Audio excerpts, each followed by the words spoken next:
have breaking news tonight from the President of the United States. In an interview with Fox News that will air in its entirety tomorrow, the President confessed that he was wrong when he said that he hired the best people. I understood Michael Cohen very well. Well, it turned out he wasn't a very good lawyer, frankly, but he was somebody that was probably with me for about 10 years. We will have more of what the president had to say to Fox News later in the hour. But first, whatever happened to the best people? We're going to use our best people. The best people. I know guys that are so good. The best people. We've got the best people. I know the best people.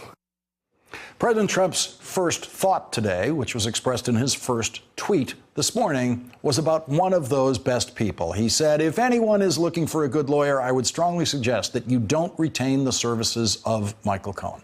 Like all Donald Trump tweets, that one was directed only at his most fervent supporters. The rest of us know how absurd that tweet is on its face. And like all Trump tweets, it is completely and indefensibly absurd.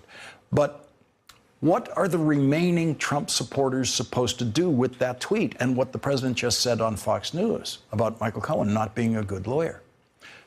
Do they have a shelf in their brains where they can put that tweet right beside Donald Trump saying, I hire the best people? Can they put what Donald Trump just said on Fox News about Michael Cohen not being a good lawyer right beside that spot where they've got Donald Trump saying, I hire the best people? At what point will there be no more room in the minds of Trump supporters for all of these self-contradictory messages that Donald Trump has put there? At what point will half of them, or even just 1/4 of them, lose the strength to hold all those contradictions in their heads at the same time?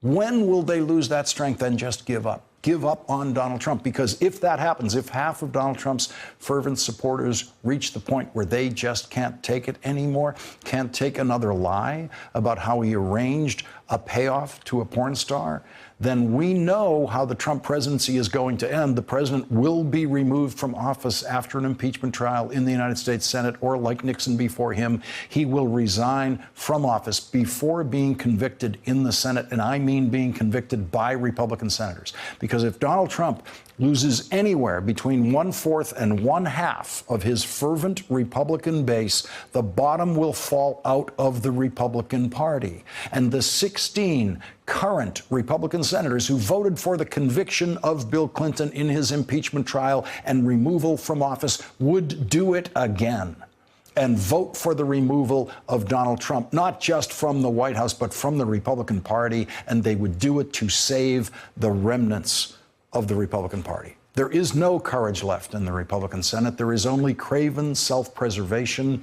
And the day that self-preservation depends on abandoning Donald Trump, they will do it. But we're not there yet.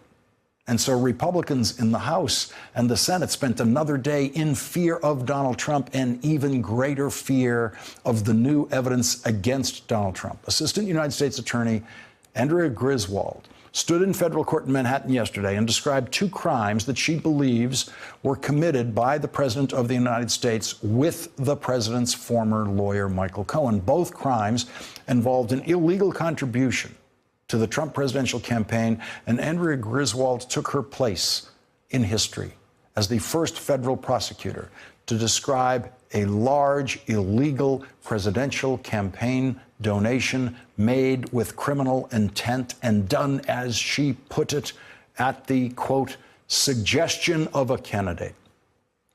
When Michael Cohen got his turn in court to describe his crimes yesterday, he was even more specific when it came to the active participation in those crimes by Donald Trump. Michael Cohen described arranging 2 large illegal campaign donations, one for $130,000 and one for $150,000, quote, in coordination with and at the direction of a candidate for federal office. Michael Cohen said that he knew that that conduct was criminal when he was engaging in that conduct. And he said that Donald Trump and he committed those crimes, quote, for the principal purpose of influencing the election, which led to the first question today in the absurdist theater that is the White House press briefing. The first question: did President Trump commit a crime?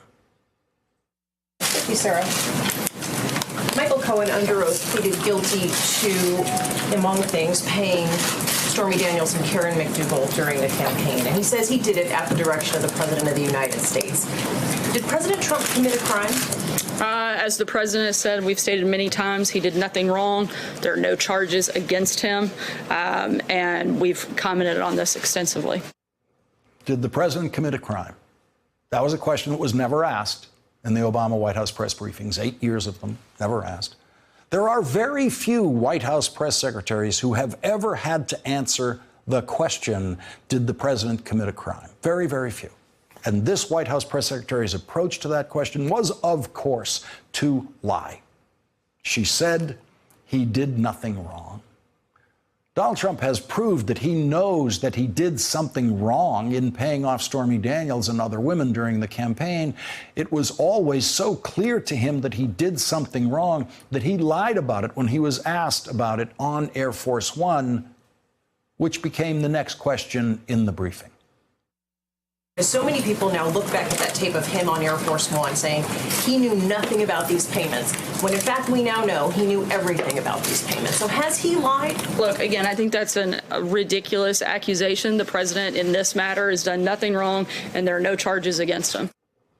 So now in the Trump White House, it is a ridiculous accusation if you ask the question, has the president lied after the whole world has watched the president lie on Air Force One?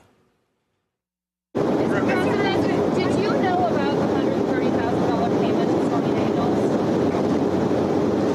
Then why did Michael Cohen make this if there was no truth or allegation? You have to ask Michael Cohen. Michael's my attorney, and you'll have to ask Michael.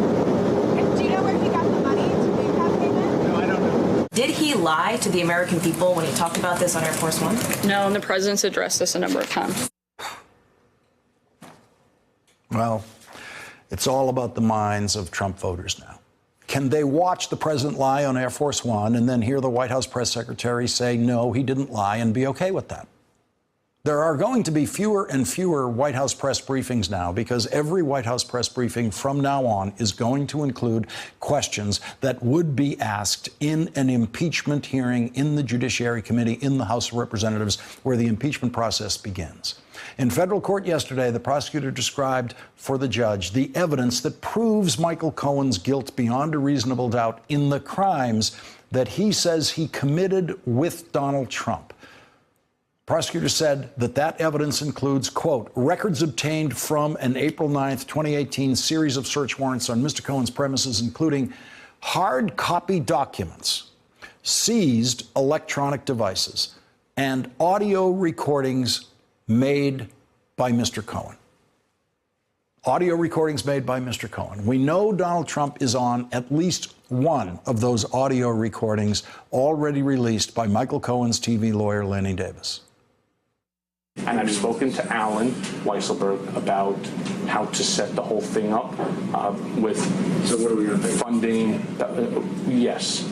And it's all the stuff, because, you never know where that company, you never know where he's going to be. Gets it by Correct. So I'm all over that.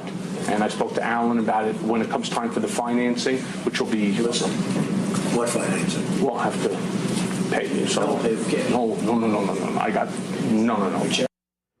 Donald Trump is not the only co-conspirator who was identified yesterday by the prosecutors. In their charging document, the prosecution team identified David Pecker, the chairman and CEO of the company that controls the National Enquirer, as one of the members of the conspiracy to buy the silence of women who claimed relationships with Donald Trump during the presidential campaign. So will David Pecker be charged with a crime? Or will David Pecker cooperate with prosecutors to avoid being charged with a crime? Is David Pecker already cooperating with federal prosecutors and telling them everything he knows about the President of the United States? But David Pecker is not the only person under pressure tonight, along with Michael Cohen, from federal prosecutors. For both of the illegal campaign contributions that Michael Cohen helped arrange, he had more help committing that crime, help that was identified in the prosecutor's charging document this way, quote, he coordinated with one or more members of the campaign, including through meetings and phone calls about the fact, nature, and timing of the payments. This is the single most overlooked piece of the evidence in the case against Michael Cohen as we know it now. At least one person other than Donald Trump in the Trump campaign was involved in the meetings and phone calls and knew about the payments, including the timing of the payments. Now, who would that be? Donald Trump's favorite press operative, Hope Hicks? The prosecutors know who that person or those people are who worked in the campaign and knew all about the illegal payments. Those people are under pressure tonight, unlike any they have been under before. Are some of those people on Michael Cohen's recordings? The prosecutor did not say recording. She said recordings, plural. How many? What is the likelihood that Michael Cohen made a recording of every person in the campaign who was involved in this crime? That's the question you're asking yourself tonight if you worked in the Trump campaign. There is so much more evidence that is going to come out about the crimes that Donald Trump is now accused of having committed with Michael Cohen and other members of the Trump campaign. We have seen not even the tip of the iceberg of the evidence that Michael Cohen has. And that is why the FBI took the unprecedented step of raiding Michael Cohen's home and office and hotel room. They don't do that with attorneys every day. Very, very rare. They did it because they had reason to believe just how rich that evidence trove would be. We know David Pecker is in trouble tonight, and we have every reason to believe that David Pecker, like Michael Cohen, will do nothing to protect Donald Trump when he has to choose between telling the FBI the truth or protecting Donald Trump by committing the crime of lying to the FBI. That's an easy choice. And it's an easy choice for Hope Hicks or Kellyanne Conway or whoever the members of the Trump campaign are who helped Michael Cohen commit those crimes. They are not going to take any chances now trying to protect Donald Trump, now that the man who once boasted that he would take a bullet for Donald Trump has delivered the smoking gun in the investigation of Donald Trump. How many other smoking guns are there? Thanks for checking out our YouTube channel. Subscribe by clicking on the button below for more from The Last Word and the rest of MSNBC.